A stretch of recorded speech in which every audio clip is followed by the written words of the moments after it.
کہ روزے میں ہم لوگ سحری کرتے ہیں.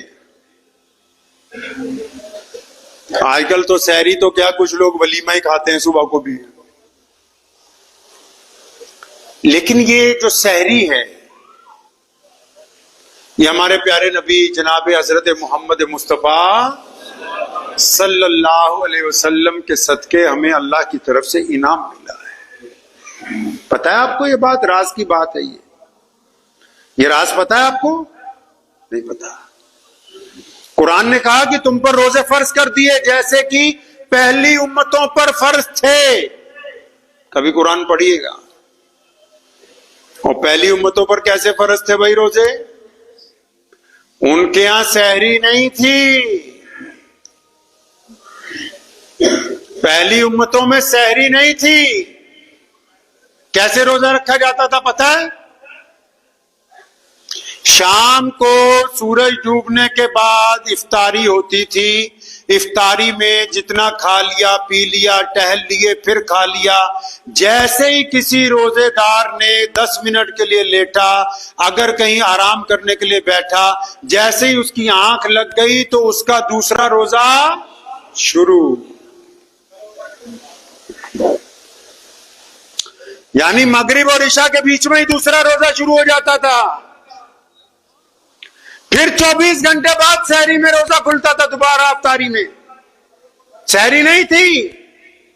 افطار کر لیا، افطار کر کے جیسے ہم لوگ بیٹھے کھانا وانا کھایا، اگر کوئی لیٹ گیا 10 منٹ اس کی آنکھ لگ گئی تو بس دوسرا روزہ شروع.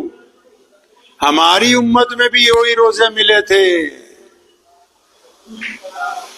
ابتدا میں جب سن 2 ہجری میں روزے فرض کر دیے گئے، محمد رسول اللہ صلی اللہ علیہ وسلم مدینہ المنورہ میں تھے.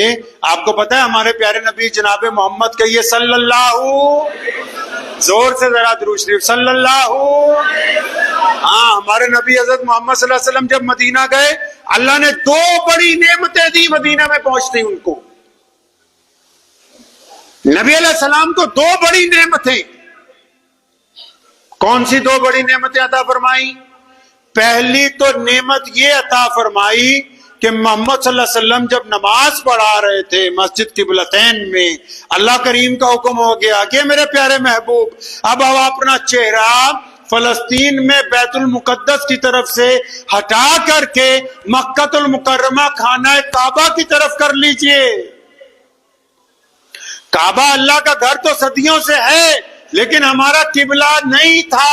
یہ محمد رسول اللہ کو اللہ نے تحفے میں دیا کہ یہ جو میرا گھر ہے مکے میں کعبہ، اس کو میں آپ کی وجہ سے قبلے کا درجہ دے رہا ہوں. اب آپ بیت المقدس کی بجائے مکہ المکرمہ کی طرف منہ کر لیجئے. یہ اللہ تبارک و تعالیٰ نے انعام کے طور پر ہمیں، یہ جو آج پوری دنیا کے مسلمان خوش ہوتے ہیں، جا کے اللہ کی نعمتیں لوٹتے ہیں، مزے لیتے ہیں، مکہ المکرمہ میں اللہ کی رحمتیں دیکھتے ہیں، یہ خانہ کعبہ کا درجہ رسول اللہ صلی اللہ علیہ وسلم کو عطا کیا مدینہ منورہ میں. وہ مسجد موجود ہے وہاں جہاں نبی علیہ السلام نماز پڑھا رہے تھے، اور جبرائیل امین نے آ کے کہا کہ یا رسول اللہ، اللہ فرماتے ہیں کہ آج سے آپ خانہ کعبہ مکہ مکرمہ کی طرف چہرہ کر کے نماز پڑھیے، اپنا رخ بدل لیجیے آپ. یہ پہلی بڑی نعمت اللہ نے عطا فرمائی مدینہ المنورہ پہنچنے کے بعد. دوسری، ایک صحابی تھے جناب قیس بن سریمہ رضی اللہ تعالیٰ. اب روزے تو وہی چل رہے تھے پہلی امتوں والے، سارا دن اونٹ چراتے تھے، شام کو گھر پہنچے، بیوی کہتی ابھی تو افطاری تیار نہیں ہوئی، کھانا تیار نہیں ہوا، کچھ میں ذرا سامان اکٹھا کر رہی ہوں. تو قیس کہتے کوئی بات نہیں. وہ آرام کرنے کی نیت سے ذرا ویسے ہی ٹیک لگا کے بیٹھے. جب تک کھانا تیار ہوا یہ خراٹے لے رہے تھے تو ان کی بیوی نے جگایا، کہنے لگی سریمہ ہلاکت ہو گئی، آج تو بہت برا ہوا. مطلب تو کچھ کھا پی نہیں سکتے، دوسرا روزہ شروع ہو گیا تمہارا. ظہر کی نماز پڑھنے گئے، گر گئے بے ہوش ہو کے. نبی علیہ السلام کو پتہ لگا، اپنے رب کے آگے جھولی پھیلا دی. مسلمانوں اندازہ لگاؤ کہ حضور اکرم صلی اللہ علیہ وسلم کتنے کریم ہیں. اگر وہی والا روزہ ملتا تو عشاء کے بعد جہاں آنکھ لگتی دوسرا روزہ شروع تھا. عشاء کے بعد اپنی ازواج کے پاس نہیں جا سکتے تھے. ایک صحابی ہیں وہ چلے گئے، بہت قریب تھے، نبی علیہ السلام کے پاس آئے. اس حدیث میں نبی علیہ السلام اتنا مسکرائے ہیں ایک صحابی ہیں بڑے غریب تھے, وہ اپنی بیوی کے ساتھ ہم بستری کر لی تو کفارہ ہو گیا, ابھی روزے کے اندر تو کر نہیں سکتے.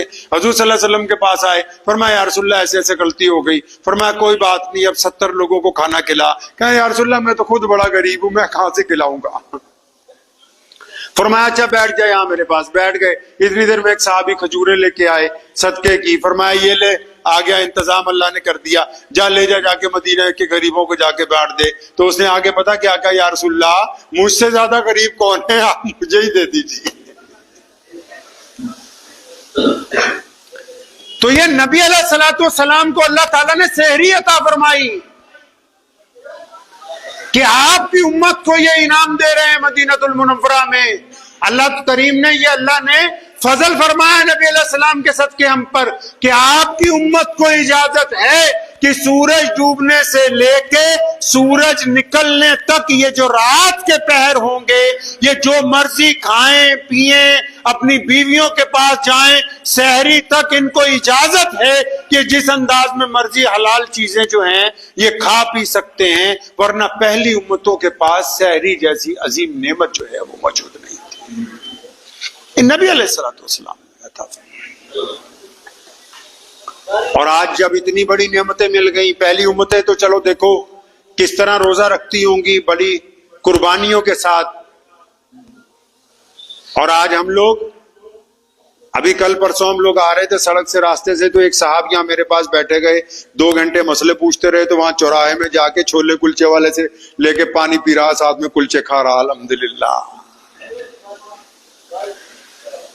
کل ایک کشمیری مسلمان بیڑی پیتا ہوا جا رہا ہوں, سوچے یہاں تو مسلمان ہے نہیں. پرسوں ایک سفیر صاحب تھے, وہ تھا تو ملا جی, کوئی مولوی تو تھا نہیں, پتہ نہیں بہار سے آیا تھا, یو پی سے آیا تھا, وہ لگا ہوا وہاں گرنے کا رس پی رہا. میری گاڑیاں موڑی نا, تو میں کہا یار غیر مسلم ہمارے ساتھ جو ہوتے ہیں محافظ ہو گیا, یار حضرت جی وہ دیکھو بلا بندہ جوس پی رہا. اصل میں یہ سمجھتے ہیں کہ اگر کسی علاقے میں مسلمان کم ہیں تو جس طرح مرضی رمضان کا مذاق اڑائیں. ارے مسلمانوں کی وجہ سے روزہ تھوڑی رکھنا ہے, روزہ تو اللہ نے فرمایا میرے لیے. اللہ نے محمد صلی اللہ علیہ وسلم کو کہا کہ پیارے محمد علیہ السلام یہ جو روزہ خالص میرے لیے, میں اس کا بدلہ دوں گا. اور جو اللہ کے قانون کو توڑتے ہیں پھر وہ اللہ تبارک و تعالیٰ سے جنگ کرتے ہیں, پھر وہ اس جنگ میں کبھی جیت نہیں سکتے, دنیا میں بھی ذلیل ہوں گے, آخرت کے اندر بھی ذلیل ہوں گے. آپ نے کیا سوچا کہ اگر کوئی نہیں دیکھ رہا تو کیا خدا نہیں دیکھ رہا ہے؟ کیا آپ لوگوں کے لیے روزہ رکھ رہے ہیں؟ کیا آپ لوگوں کو راضی کرنے کے لیے روزہ رکھنا چاہتے ہیں؟ صبح کو تو نیت کی آپ نے کہ روزہ خالص اللہ کے لیے. ایسا بیمار جس کی بیماری میں یہ خطرہ لاحق ہو کہ اگر اس کو ادویات نہیں دی جائیں گی تو یہ ہلاک ہو جائے گا. ایسا بوڑھا آدمی, ایسی بوڑھی عورت جن کی عمر 60-70 سال سے اوپر ہو گئی اور دن بدن بیمار ہو رہے ہیں, جن سے خدشہ ہے کہ یہ کبھی روزہ رکھ نہیں سکتے, ان کو قرآن نے کہا کہ تم فدیہ دے سکتے ہو. ہٹے کٹے بڑھیا بندے جن کو ہوا ہی کچھ نہیں ہے وہ روزہ نہ رکھیں,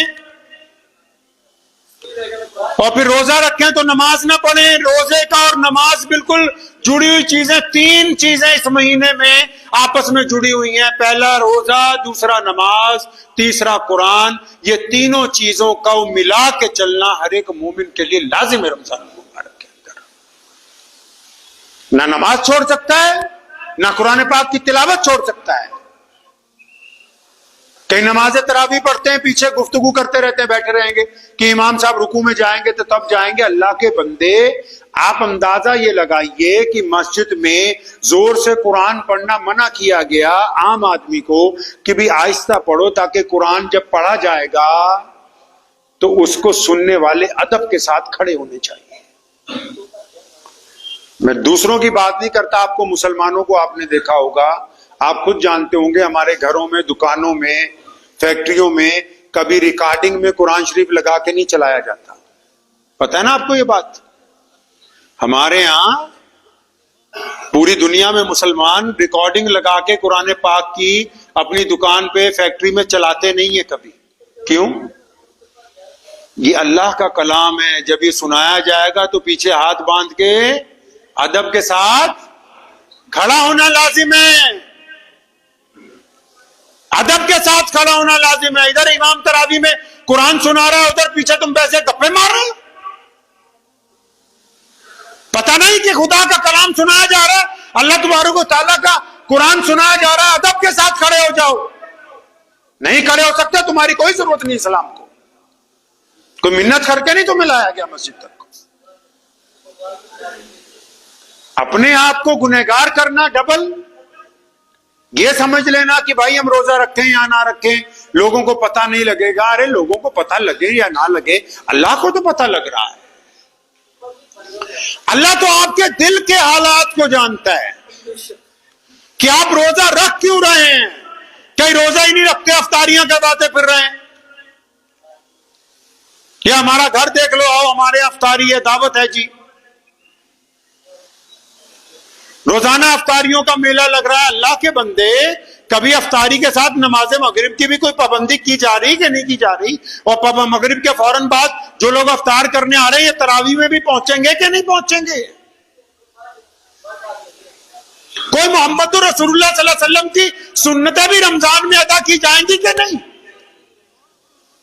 کہ سارے ہی رنگ ڈھنگ ہم وہ اپنائیں گے جو ہمیں اچھے لگتے ہیں؟ اس بات کو ذہن نشین کیجئے کہ رمضان پیارے محمد علیہ الصلوۃ والسلام کو اللہ نے عطا فرمایا، تو اس مہینے میں کوشش یہ کرنی ہے کہ جس طرح نبی علیہ الصلوۃ والسلام روزہ رکھتے تھے اس طرح روزہ رکھا جائے۔ تو اتنا زیادہ کھا رہے ہیں سحری میں، کئی تو اتنا کھا رہے ہیں کہ صبح 8 بجے اٹھنے کے بعد اپنا مسئلہ کھڑا ہوا ہے کہ بھی ڈکار آ رہے ہیں، کیا کریں، اب کدھر جائیں تو کیا ہو سکتا ہے کیا نہیں ہو سکتا ہے۔ کم کھائیے، رمضان زیادہ کھانے کا نام نہیں ہے۔ رمضان اپنے آپ کو نیکی کے اندر ڈھالنے کا نام ہے، رمضان اچھا انسان بننے کا نام ہے، رمضان غریبوں کی مدد کرنے کا نام ہے۔ رمضان تو صرف کھانا کھانے کا نام ہے کہ بھی ہم کتنا زیادہ کھا سکتے ہیں، نہیں بھائی، دوسروں کو کھلانے کا نام رمضان المبارک بھی ہے۔ مجھے امید ہے کہ آپ کو یہ ویڈیو پسند آئی ہوگی۔ اگر پسند آئی ہو تو یہ آپ اپنے دوستوں کے ساتھ شیئر کریں اور اس چینل کو سبسکرائب ضرور کریں۔